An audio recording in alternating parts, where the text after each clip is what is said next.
मित्रों नमस्कार, मेरा नाम है आशीष नायक और मैं आप सभी का स्वागत करता हूं अपने चैनल जीएस गाथा में। यह जो वीडियो सेशन है यह है भारत में शिक्षा का विकास को लेकर के है। आप लोग हमारे चैनल को लाइक करिए, शेयर करिए, सब्सक्राइब करिए। चलिए आगे बढ़ते हैं। क्या स्थिति है भारत में शिक्षा का विकास जो आया, इन्फिल्ट्रेशन थ्योरी ऑफ एजुकेशन, यानी कि शिक्षा का अधोमुखी निस्यंदन का सिद्धांत जो आया पहली बार।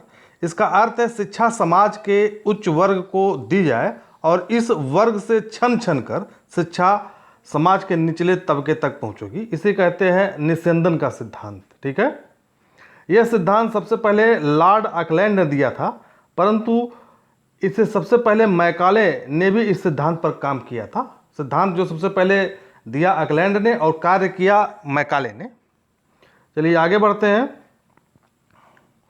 जो सबसे पहले आया, आप देखिए कि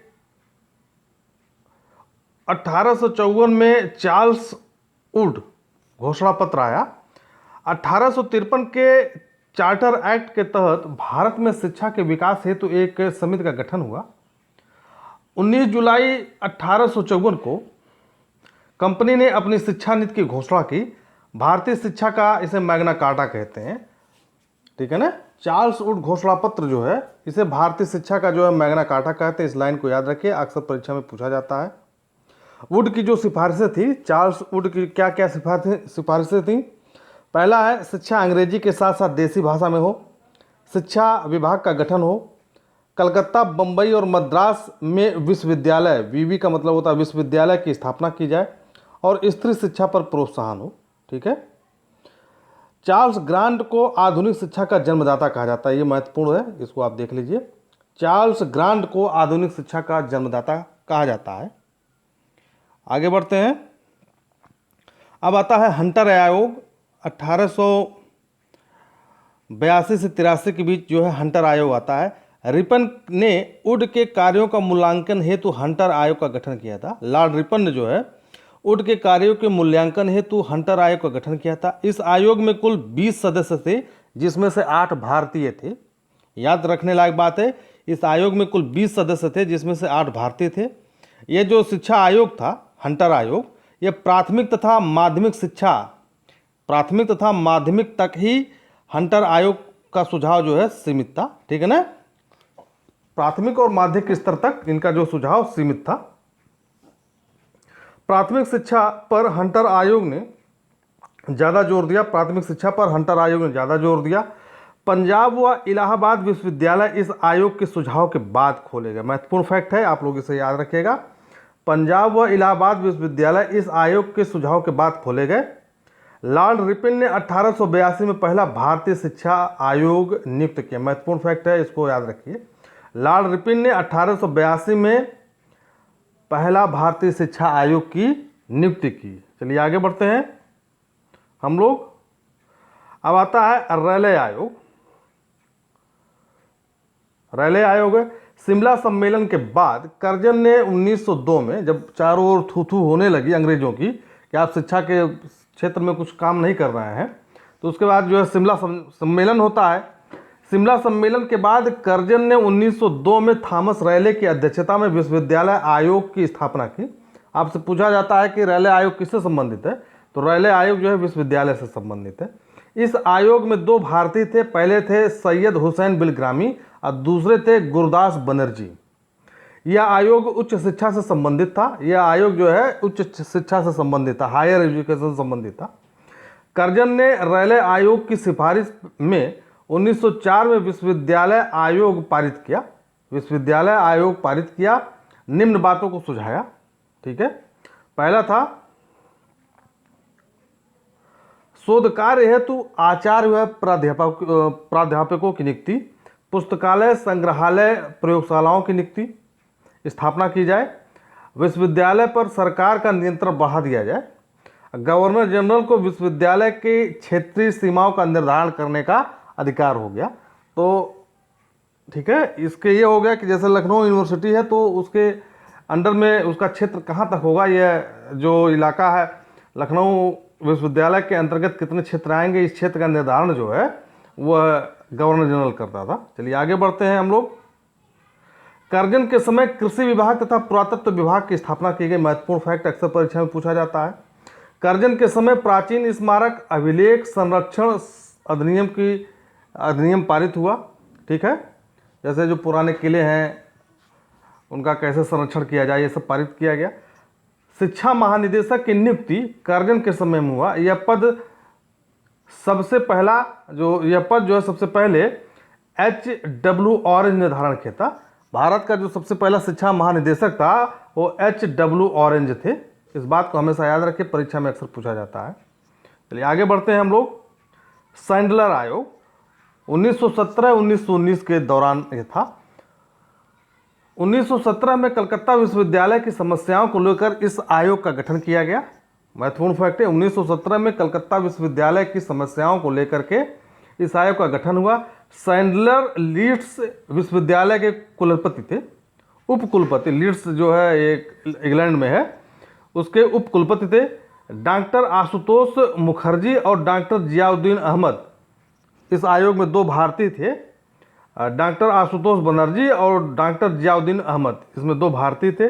सैंडलर आयोग ने 1904 में विश्वविद्यालय अधिनियम की आलोचना की। सैंडलर आयोग ने 1904 की विश्वविद्यालय अधिनियम की आलोचना की। सैंडलर आयोग के क्या सुझाव थे, चलिए इस पर विचार करते हैं। पहला था इंटरमीडिएट कक्षाओं को विश्वविद्यालय से अलग कर दिया जाए। पहले इंटरमीडिएट लेवल की जो कक्षाएं थी वो विश्वविद्यालय में ही चलती थी। स्नातक त्रिवर्षीय हो, यानी 3 वर्ष का पाठ्यक्रम हो। ये 1982 86 या 87 में जो है ये पहले 86 तक या 1986 या 87 तक ये 2 वर्ष तक था, BA या BSc। ठीक है ना, ये इसके बाद हुआ है। कलकत्ता विश्वविद्यालय में महिला शिक्षा हेतु एक विशेष बोर्ड हो, अध्यापकों को प्रशिक्षण हेतु सुविधाएं हो और विश्वविद्यालय में एक कुलपति हो। ठीक है, तो यह सैंडलर आयोग के सिफारिश से ही जो है विश्वविद्यालय में कुलपति का जो स्थान था वो बनाया गया।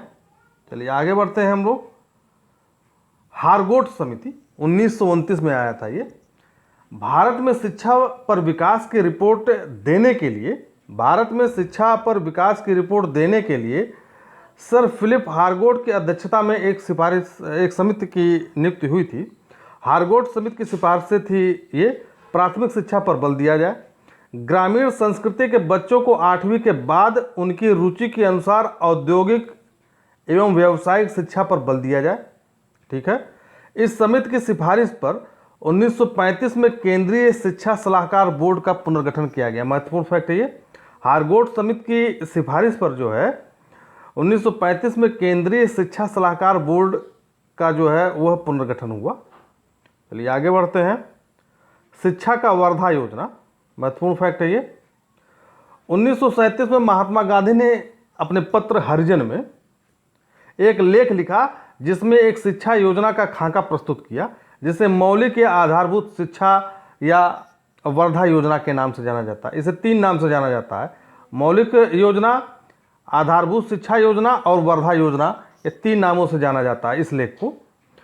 1937 अक्टूबर में वर्धा में अखिल भारतीय शिक्षा सम्मेलन का आयोजन हुआ, जिसमें वर्धा योजना प्रस्तुत की गई थी। महत्वपूर्ण फैक्ट है, 1937 में अक्टूबर में यह वर्धा सम्मेलन हुआ था। वर्धा सम्मेलन का मूल सिद्धांत था हस्त उत्पादन कार्य। वर्धा सम्मेलन का जो है मूल सिद्धांत था हस्त उत्पादन कार्य, गृह शिल्प के माध्यम से, जैसे कुटीर उद्योग के माध्यम से शिक्षा दिया जाना। चलिए आगे बढ़ते हैं हम लोग। शिक्षा की सार्जेंट योजना, महत्वपूर्ण, बहुत महत्वपूर्ण है ये। 1944 में central advisory board of education ने राष्ट्रीय शिक्षा योजना तैयार की, जिसे सार्जेंट योजना के नाम से जाना जाता है। सार्जेंट महोदय भारत सरकार में शिक्षा सलाहकार थे। सार्जेंट महोदय जो है भारत सरकार में शिक्षा एजुकेशन जो है एडवाइजरी काम करते थे, ये शिक्षा सलाहकार थे। 6 से इनका जो सिफारिश थी क्या था, देखिए अब ये इतना है। 6 से 11 वर्ष के बालिकाओं को निःशुल्क शिक्षा दी जाए। 11 से 17 वर्ष के बच्चों को 6 वर्ष की शिक्षा दी जाए। 11 से 17 वर्ष के बच्चों को जो है 6 वर्ष की शिक्षा दी जाए। जैसे आज के जो एजुकेशन पॉलिसी जो आई है आज की, ये उस हिसाब से। ठीक है, उच्च विद्यालय में दो प्रकार के हों। उच्च विद्यालय दो प्रकार के हो, एक एकेडमिक हो और दूसरा जो है प्राविधिकी और व्यावसायिक हो, इंजीनियरिंग और एमबीए टाइप का जो हो, ठीक है ना, एक एकेडमिक हो। चलिए, देश में प्रारंभिक तथा उच्च माध्यमिक विद्यालय स्थापित किए गए। इनके सिफारिश से सार्जेंट महोदय की सिफारिश से जो है प्रारंभिक तथा उच्च माध्यमिक विद्यालय की स्थापना की गई देश में। चलिए आगे बढ़ते हैं। राधा कृष्णन आयोग, विश्वविद्यालय पूर्व 12 वर्ष अध्ययन, इनका जो सिफारिश थी राधा कृष्णन आयोग का, विश्वविद्यालय पूर्व 12 वर्ष अध्ययन, यानी कि आप बीए या बीएससी में लेने से पहले जो है 12 वर्ष आप कॉलेज में बिताएंगे या जो विद्यालय में बिताएंगे। विश्वविद्यालय में परीक्षा पूर्व 180 दिन की पढ़ाई हो, जो कि आज भी फॉलो किया जाता है। 180 दिन पढ़ाई होनी चाहिए विश्वविद्यालय में। शिक्षा को समवर्ती सूची में डाला जाए, महत्वपूर्ण फैक्ट है, इसको आज याद कर लीजिए। इस आयोग की सिफारिश से 1953 में जो है यूजीसी का गठन किया गया। 1953 में यूजीसी का गठन किया गया। मित्रों नमस्कार, आप हमारे चैनल को लाइक करिए, शेयर करिए, सब्सक्राइब करिए। धन्यवाद। यह शिक्षा का विकास जो भारत में हुआ है, यह जो सेशन है पूरा का पूरा मैंने समाप्त कर दिया है। आप लोग इसे पढ़िए और आत्मसात करिए। नमस्कार।